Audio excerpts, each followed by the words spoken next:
Hey everyone, Victoria here. I know it's been a while since I've posted a video or uploaded a video on the Soul Nurture channel, and I've been receiving emails and messages, people inquiring, how are you doing? I know I did a video, I guess some people didn't see a while ago, a month ago, saying I'm going to step away for a little bit.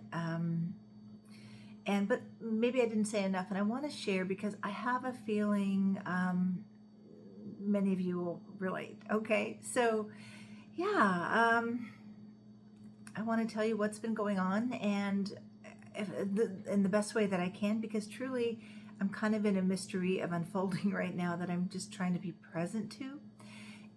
But what I was experiencing doing the videos and just in life and what we're all navigating together was a lot of inner pressure, a lot of inner conflict, and a lot of old stuff surfacing because of what's going on, well, in the United States. And I really want to know if any of you relate to this, and please do talk to me, comment, and thank you to all of you who reached out. It touched my heart that, this channel means a lot to me, but I often think it's time to step away, and then I often get called back. And I did in this time of stepping away. I really need to reflect on what I'm doing, what am I called to do, what am I here to do.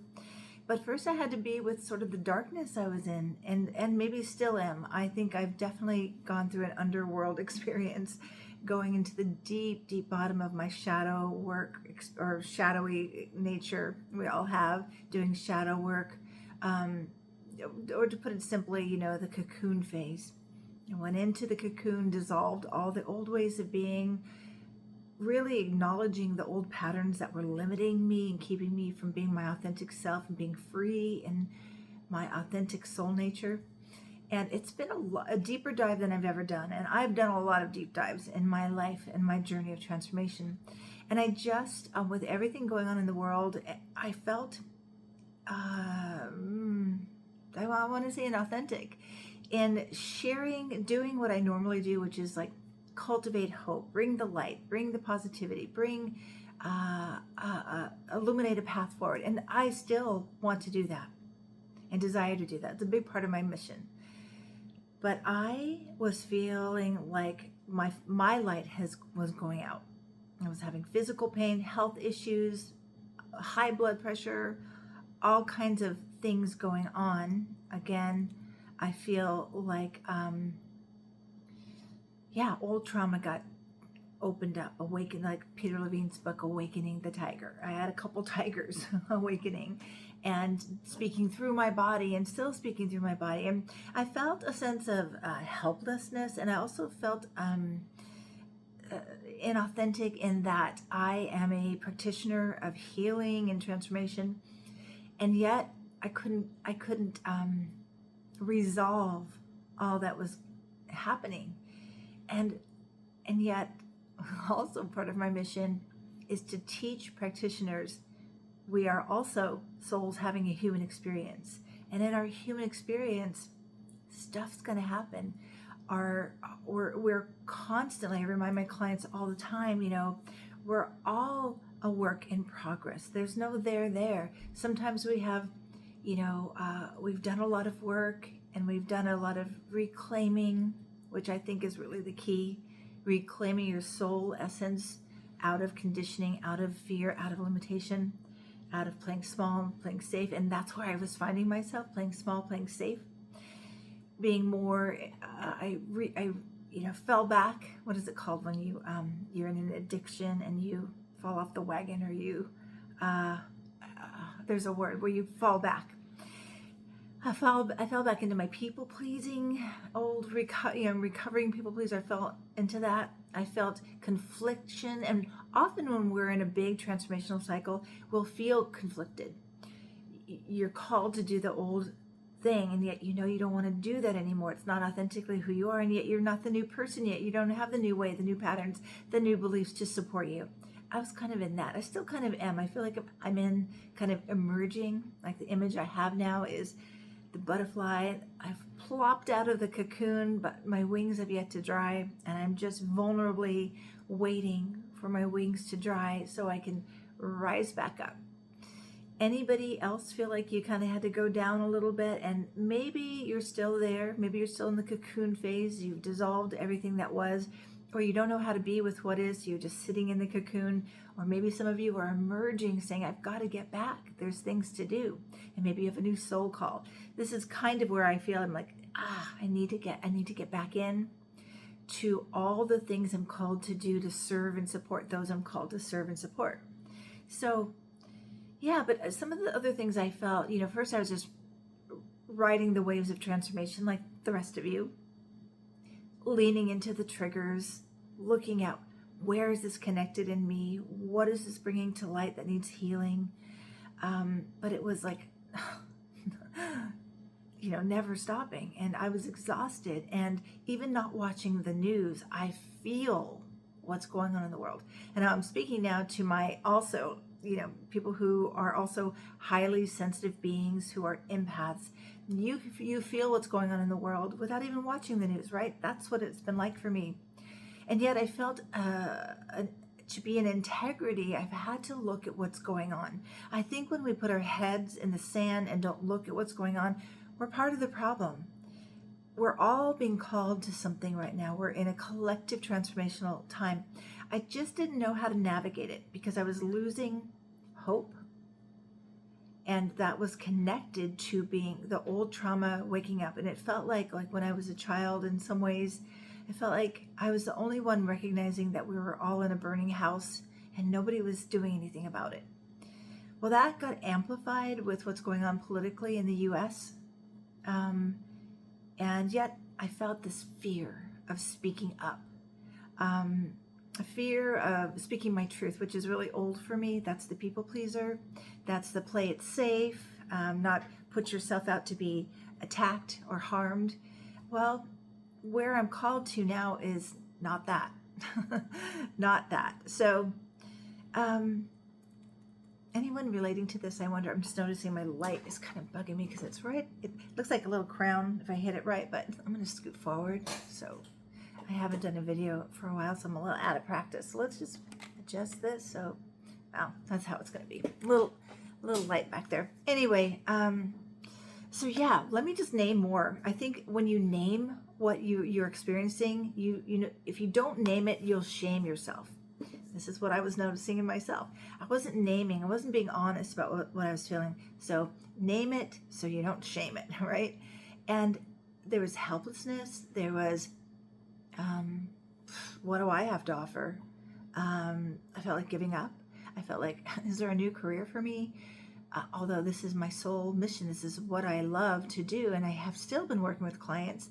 And I love that. Like, working with clients is such a deeply profound spiritual experience for me. And it is always a joy to support others on their journey. But I felt this withdrawing, like my capacity was low. I could no longer be the go-to person, the one that, I stopped reaching out to people. I just had no capacity. And then came the guilt. Oh, you're not calling so-and-so. You're not checking in on this person. You're not doing it. And I'm like, no, that's the old me. And I can't do that right now. I just couldn't, and I can't. And then, the guilt and the shoulds. And I just kept reminding myself, Victoria, you are in the liminal space in between who you were and not yet becoming who you're meant to be, or reclaiming who I am.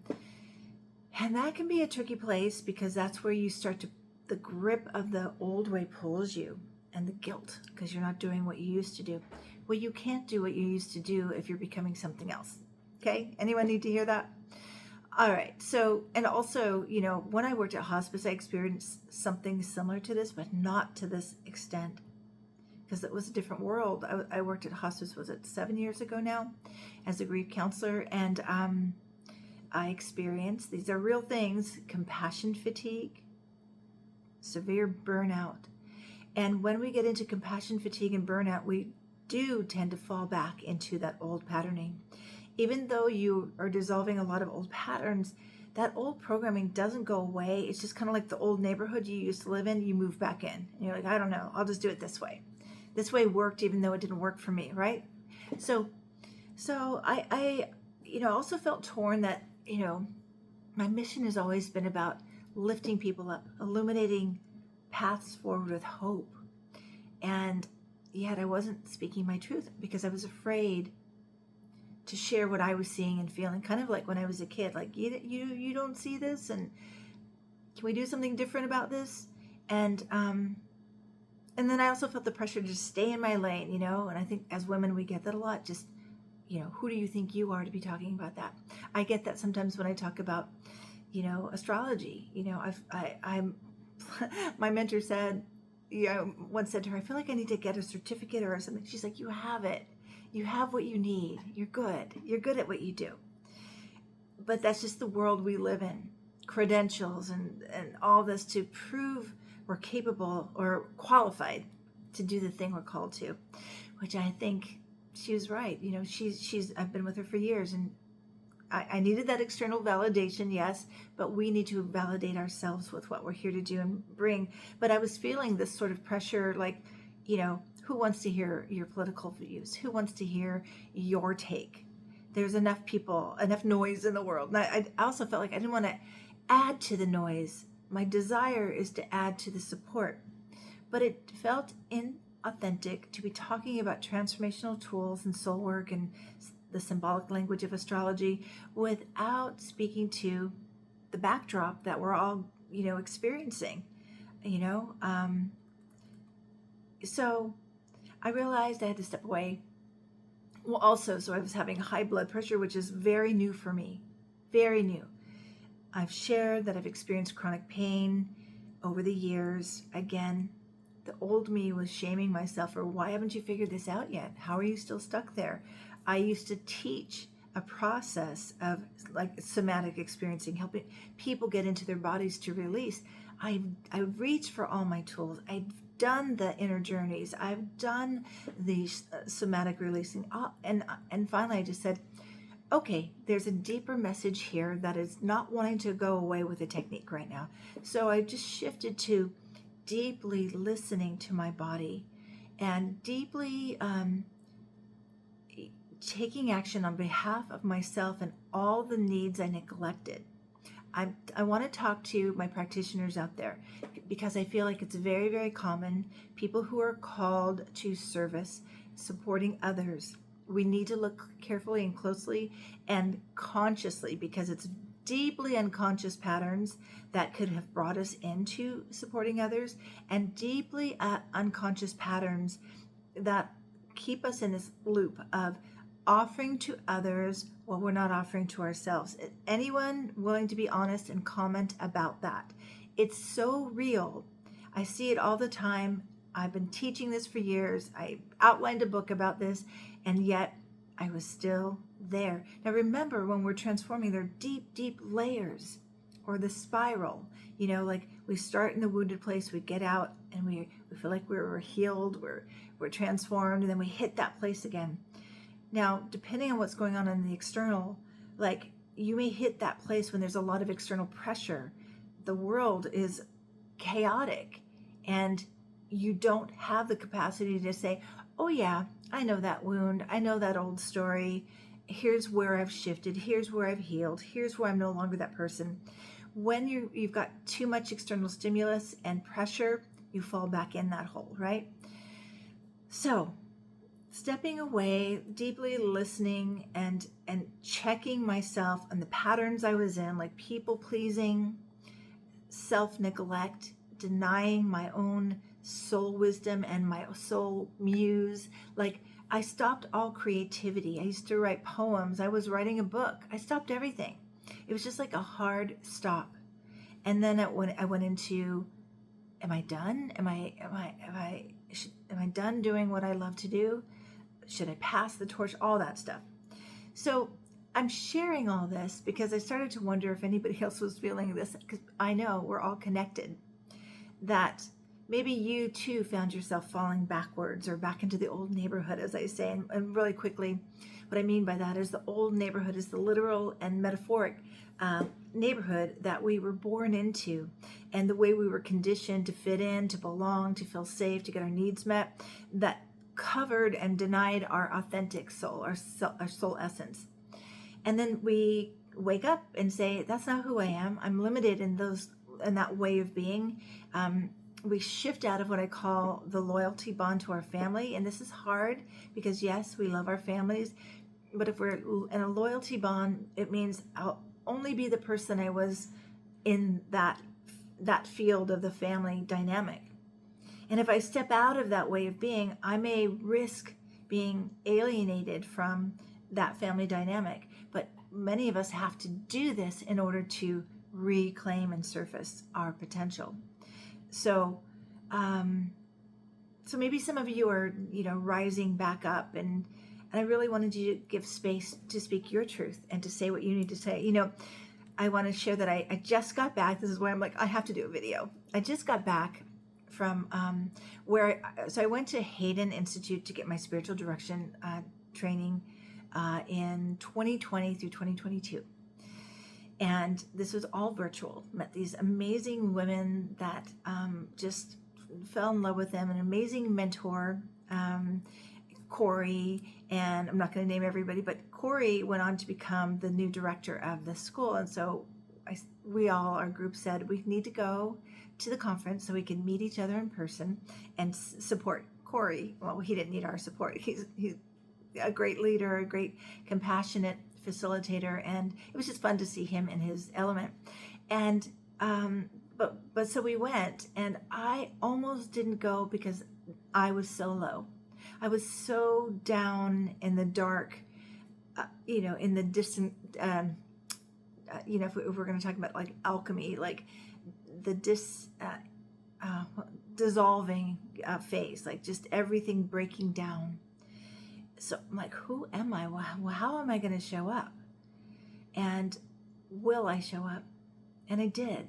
And we were all kind of in a tender place, and we were all so vulnerable with each other. And the work at the Dream Conference, it's a spirituality and dream work conference. They have it every summer. The workshops and the dream work was so rich for me, and I could just feel myself coming back. My intention for going was to reignite my soul. Whew, did I get that in spades? It was so great. Anyway, one dream I shared, didn't even think about it. Of course, that's how dreams are. They're symbolic, and you, the dreamer, may miss the message, but others can reflect back to you the potential. I'm just going to share one snippet, and that was there was a kind of an intense leader. What's the word? Tyrannical is what I'm hearing. Tyrannical leader, dictator maybe, who held an orange sword to my throat. And I was thinking that was something about expression for sure, but I didn't put together the orange. Someone in my dream group said, anyone you know when you think about orange? And I was like, oh my gosh. There was this deep unconscious fear of sharing on YouTube or in other ways, like little old me and my 1,000 viewers, I was going to become a target. It was so interesting to see that. And so this little voice got louder, kept coming through the conference. Stand up, speak your truth. Stand up, speak your truth. And so I've been practicing since then. And so that's why I had to do this video today. I do believe we need to speak up no matter how others feel about it. And although I was still feeling I might hurt someone, I might cause someone to dislike me. Well, where I'm at right now is I don't care. I can't care, because that means that I'm willing to care more about than I am myself. And I know many of us, especially women, get in this trap. Like, I won't speak my truth because I don't want to hurt anybody else, even though I'm hurting, right? Anybody relate to that? Comment below. So here's how I'm choosing to kind of move forward, learn to be in this space and share, because I do have a desire to support, to remind people they're not alone, and to share the human experience from that, and then also weave in the soul potential and perspective. But I want to continue to offer transformational videos when I can. I want to continue to share about the symbolic language of astrology. I think it is what Creator offers us to navigate life. And if you look at the astrology right now, and there are people that can speak way better about this than me. I can speak to it at my level of expertise and my intuition. We are in deeply transformational times. When I look at the astrology, yeah, we're not going to get away from this. It's happening. It's how we navigate it, how we show up, what we're willing to do, and how we're willing to show up that matters. And I often say, you either work with what is or you're worked by it. Okay, so I want to at least weekly do a video. I'm going to come back, but I want to create a community of where people feel safe to speak their truth. Okay, and those honest conversations about what's going on for you, because what's going on for you is going on for someone else, with someone else. What's getting stirred? What soul calls are you getting? All of it, right? All of it. So, and also to continue to cultivate hope. So important. And to cultivate compassion, even for those we don't agree with. And I want to be honest, that has been hard for me, and that was surprising for me, because I've always been compassionate, loving, accepting, and there was just like hard stop. Can't do it right now. I can't, and I'm still working through that, right?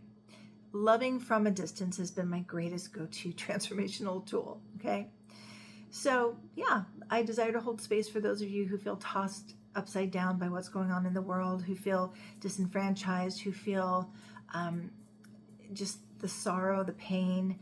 You don't know how to take compassionate action. You don't know how to be with what is arising in you. And so I'm here for you. I want you to know that you're not alone. So please do comment. How are you navigating what is, and what has been helping you, and where do you go to cultivate hope, which is the dream conference I went to. Cultivate hope, reignite your spark, your inner light.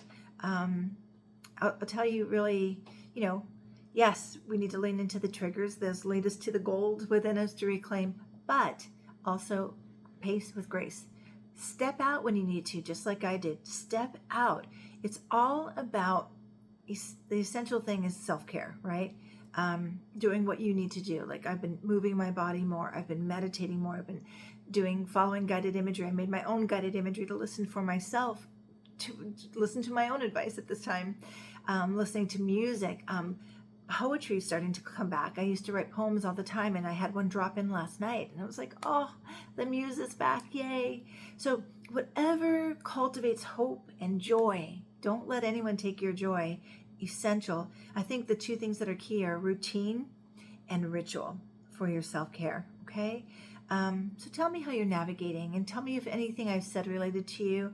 Have you felt helpless? Have you felt disempowered, stuck in the old neighborhood? I think it's important to also look for the blessings, learn from what's happening. Look what you do with what's happening. Where do you go? Do you hide? Do you deny? Do you put your head in the sand? What are you called to? Because it's greater than that, I guarantee you. So, and most importantly, reach for support when needed. I have still been seeing clients, even though I stepped away from YouTube, because I love supporting people, and that does ignite my soul. It gives me joy. So I am taking new clients. I'm a little booked in June, but who knows? Might find some space. Still offering 20-minute consults. So go to my website at victoriajazwick.com if you're interested. Read the testimonials. It's the best way to know about how I work and the way I support people. And I wanted to close with something from Joanna Macy. Joanna Macy wrote a book called Active Hope. I read it in 2016, and I thought, everyone needs to read this book. Well, here we are in 2025, and I feel the same thing. We all need to read this book. So one quote first I want to read from her is, if the world is to be healed, let me start again because I got to paste it up here. Okay. If the world is to be healed through human efforts, I am convinced it will be by ordinary people. People whose love for this life is even greater than their fear. That really rang true for me. Greater than my fear. And then I wanted to read, this is a longer quote from her book. This is from the book Coming Back to Life, the updated guide to the work that reconnects. Okay, So it is no longer appropriate to think in terms of even my nation or my country, let alone my village. If we are to overcome the problems we face, we need what I have called a sense of universal responsibility, rooted in love and kindness for our human brothers and sisters. In our present state of affairs, the very survival of humankind depends on people developing concern for the whole of humanity, not just their own community or nation. Oh, this makes me angry, and also I want to cry at the same time. The reality of our situation impels us to act and think more clearly. Narrow-mindedness and self-centered thinking may have served us well in the past, but today will only lead to disaster. We can overcome such attitudes through the combination of education and training, and may I add, compassion. Okay, well, it was just on my heart to sit down and do a video for you as I'm finding my way back. I thank you for your patience, and for those of you who stayed with me, I noticed I have lost some viewers, about 100. So if you feel pulled back into this channel and what I have to offer, I have big vision for next year. I can't do it this year. My capacity is not there, but maybe at the end of the year. But I really want to invite people on to interview, because there's so many cool people out there that are holding a light for us to navigate what is, okay? So that's my vision going forward. But as I'm slowly finding my way back and re-emerging, and I need to pace with grace here on this channel and in life, I am called to offer videos that support you right where you are. And I look forward to sharing more videos as I can. And also I want to hear your stories. Please do comment. Another vision I have, and I don't have the capacity right now, is to hold private groups. I tried it, like I put a toe in the water like a few months back, and I'm like, I'm not ready. What am I doing? What am I doing? I just couldn't even hold the space for that virtual group. So, but it's coming, but I have to keep emerging. I have to keep listening to my needs, honoring my soul, nurturing my own soul. And I hope that you are doing that as well. But I do want to hear from you. So share as much as you want. I love hearing from you. Let's continue to support one another. I offer all that I do for support for our collective unfolding, and for helping each and every one of you reclaim your soul potential. For you are needed. You and your beautiful soul potential, your mission, your purpose, needed more than ever at this time. But pace with grace, my friends. All right, thanks for listening and being with me, and I hope to hear from you more later. Take good care. Until then.